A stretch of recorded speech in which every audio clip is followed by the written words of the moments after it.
ఈరోజు ఇంత పెద్ద ఎత్తున వచ్చేసిన వెనుకబడిన కులాలను చూస్తే ఒకటి మాత్రం అనిపిస్తుంది.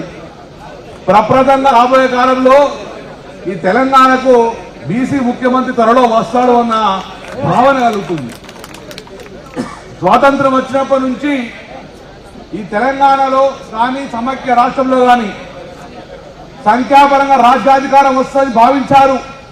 కానీ ఇంతవరకు 70 సంవత్సరాలే బీసీ ముఖ్యమంత్రి వస్తుంది పోతుంది కానీ ఏ రోజు కూడా ఆ పల్లకి మీద ఎక్కలే. ఎప్పుడు పల్లకి మోసుకుంటూనే ఉన్నాం, మనం పల్లకి ఎక్కలే.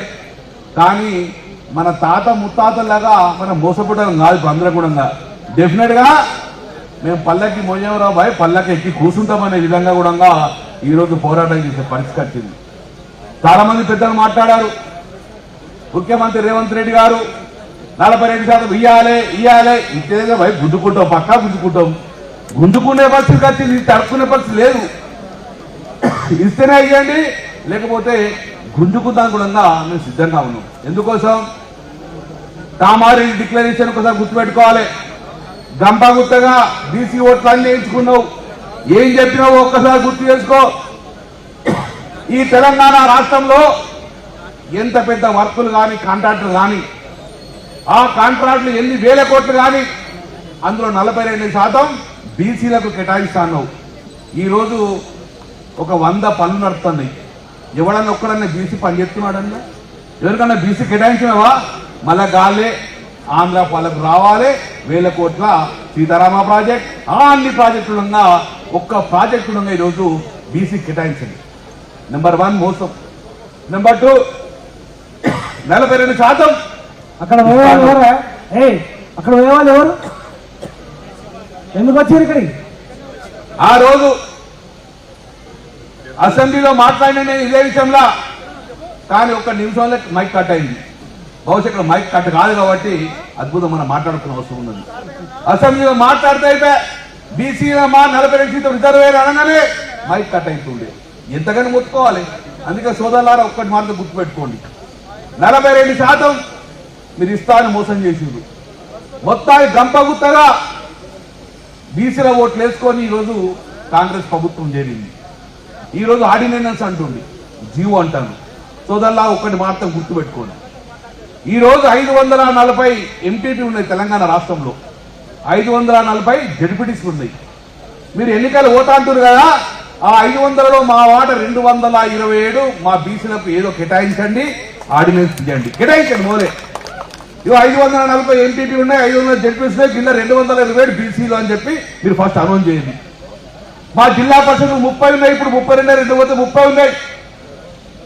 42% కోట మా 13 జిల్లా పరిషత్లు ఎవరు ఇప్పుడు అనౌన్స్ చేయండి. ఫస్ట్ 13 జిల్లా పరిషత్లు మా బీసీలకు వస్తాయి. ఆ బీసీలలో మేము ఎవరు కోరుకుంటాం. మున్సిపాలిటీ కార్పొరేషన్ 13 ఉన్నాయి, మున్సిపాలిటీ 105 ఉన్నాయి. ఇన్నిట్లలో కూడా మా వాటా చెప్పండి. ఏ మున్సిపాలిటీ మాకు కేటాయిస్తారు? 12,750 సర్పంచ్లు ఉన్నారు. మా వాటా మాకు కేటాయించి ఇవి అన్ని కూడా మీ బీసీలకు ఇస్తామని చెప్పేసి ఆ ఆర్డినెన్స్ దాన్ని తీసిన తర్వాతనే ఎన్నికల పోండి. కానీ మేము జీవో ఇస్తాం, ఆర్డినెన్స్ చేస్తాం, ఎవరో కోటుపై ఆవుతో మేమేం చేయాలని మోసపుచ్చే ప్రయత్నం చేయకు. మీరు మోసపుస్తే కూడా మోసపోయే పరిస్థితి లేదు. సోదరులారా ఒకటి గుర్తుపెట్టుకోరు, మన తాత ముత్తాత తప్పు చేసి కావచ్చు, భయపడి కావచ్చు, కానీ మనం తప్పు చేస్తే మన పిల్లల భవిష్యత్తు అంధాకారం అయిపోతుంది. మన భావితరం యొక్క భవిష్యత్తు అంధాకారం అవుతుంది. ఈ రోజు మనం ఉన్న స్థాయిలో మన బిడ్డల భవిష్యత్తు అంధాకారం డెఫినెట్ గా మనం కొట్లాడి మన పిల్లలకు ఎట్లయితే ఆశ్రితమో మనం కొట్లాడి ఈ బీసీ వాట కూడా మన భవిష్యత్ తరానికి ఇవ్వాల్సిన బాధ్యత మన అందరి మీద ఒక పౌరులుగా, మన యొక్క రాజకీయ నాయకులు ఉన్న ఒక ప్రముఖులు ఉన్నాం కాబట్టి డెఫినెట్ గా మన పోరాటం భావి తరానికి వస్తాయి. ఏం కొట్లాడుతున్నాం? సంఖ్యాపరంగా రాజ్యాధికారంగా ఉన్నాం. మేమెంతో మాకింటే ఏమంటారు అంత ఇష్టపడకూడదే. మేము మా సంఖ్య ఎత్తున్నది చూడండి, మాకు రాజ్యాధికారం రావాలని కోరుకుంటున్నాం. కాబట్టి సోదరులారా, ఇది ఈ రోజు ధర్నా చేసిపోవడం కాదు. ఈ ధర్నా ఎప్పటి వరకు కంటిన్యూ అవుతుందంటే 42% ఆర్డినెన్స్ కాదు, చట్టసభలలో 9th షెడ్యూల్లో పొందుపరిచి ఆ చట్టాన్ని తీసుకొచ్చి మాకు చూపిస్తేనే మేము నమ్ముతాం. కానీ జీవో ఆర్డినెన్స్ చేయాలనుకుంటే 20 నెలలు ఎందుకు ఏం చేసినావు? మరి జీవో దాని మీద రిజర్వేషన్ రావాలంటే, ఆర్డినెన్స్ దాని మీద రిజర్వేషన్ రావాలంటే మరి 20 రోజులు ఎందుకు 20 నెలలు ఎందుకు కాలం పని చేసినావు? అప్పుడు అయ్యొచ్చు కదా. అది నీకు కూడా తెలుసు, నాకు తెలుసు. జీవో ద్వారా ఆర్డినెన్స్ ద్వారా ఎట్టి బస్సులో ఈ చట్టం నిలబడది. చట్టం నిలబడాలంటే తమిళనాడు తరహాలు ఇవ్వమని చెప్పినాం. మళ్ళీ ముఖ్యమంత్రిగా సూటిగా ఒకటే అడుగుతున్నాం, ఈ భారతదేశంలో ప్రప్రదంగా 42% దాటి రిజర్వేషన్ వచ్చిందంటే తమిళనాడులో వచ్చింది 69% దాకా. ఆ రోజు వాళ్ళు వేసింది జయలలిత విధంగా, జయలలిత అగ్రవర్ణాలు కావచ్చు, కానీ ఆ రోజు బీసీలకు రిజర్వేషన్ కావాలని చెప్పేసి ఆ రోజు చట్టంలో బీసీలో అసెంబ్లీలో తీర్మానం చేసుకొని అక్కడ ఉన్న మొత్తం మంది ఎమ్మెల్యేలు, ప్రతిపక్ష ఎమ్మెల్యేలు, ఎంపీలను తీసుకుపోయి ఢిల్లీలో కూర్చున్నది. పివి నరసింహరావు ముఖ్యం ప్రధానమంత్రి చెప్పింది పివి నరసింహరావు తోటి.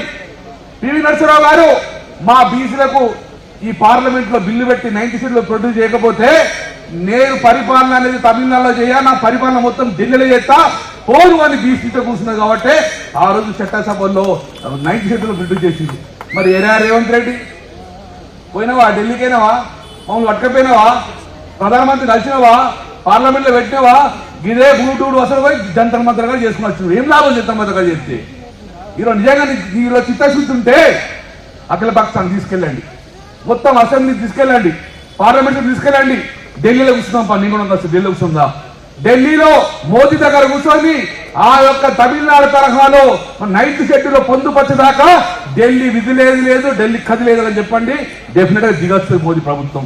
చేయలేదా? మనం చిత్తశుద్ధి లేదు కదా. కాబట్టి ఈ యొక్క తమిళనాడు ముఖ్యమంత్రి అగ్రవర్ణ జయలలిత గారు ఎలా అయితే సాధించుకొచ్చిందో అలా సాధించుకొచ్చిన బాధ్యత ఈ సాధించాల్సిన రేవంత్ రెడ్డి గారు ఉన్నది. ఇప్పుడైనా మీరు తీసుకెళ్ళండి. ఇంకా కూడా మమ్మల్ని కల్లిబొల్లి మాటలు చెప్పి మమ్మల్ని మభ్య పెట్టకండి.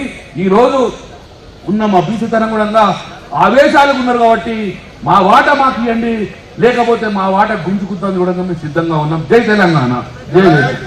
ఇప్పుడు పెద్దలు జస్టిస్ ఈశ్వరయ్య గారితో పాటుగా రిటైర్డ్ ఐఏఎస్ అధికారి, ఇంటర్నేషనల్ ఫోరం అధ్యక్షులు, నిరంతరం బీసీల గురించే తప్పిస్తున్నటువంటి చిరంజీవులు గారు, కేవీ గౌడ్ గారిని, పిడికిల రాజు గారిని, బాలగొండ బాలరాజు గారిని ఎంతో మంది బీసీ నాయకులను వెంబడేసుకొని మరి నడిపిస్తున్నారు సార్.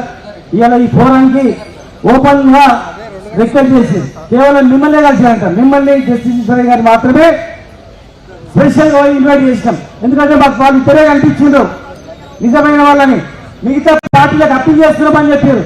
కానీ ఏ పార్టీ స్పందించలేదు. కేటీఆర్ గారు మాత్రం ఫోన్ చేసి మా పార్టీ పూర్తి పద్ధతి ఇస్తుంది, ఎంత ఉంటుందని చెప్పి మరి మొత్తాన్ని పంపించడం జరిగింది. కనుక అది తెలియాలని తెలియజేస్తున్నా. మీరు మాట్లాడాల్సిన కోరుతాను. బీసీల మహాధర్నకు అధ్యక్షత వహిస్తున్నటువంటి బీసీపీఎఫ్ అధ్యక్షుడు కుమార్ గారికి, అదేవిధంగా వేదికపై ఆశీలైనటువంటి అనేక మంది అతిరథ మహారథులు ఉన్నారు. ముఖ్యంగా జస్టిస్ ఈశ్వరయ్య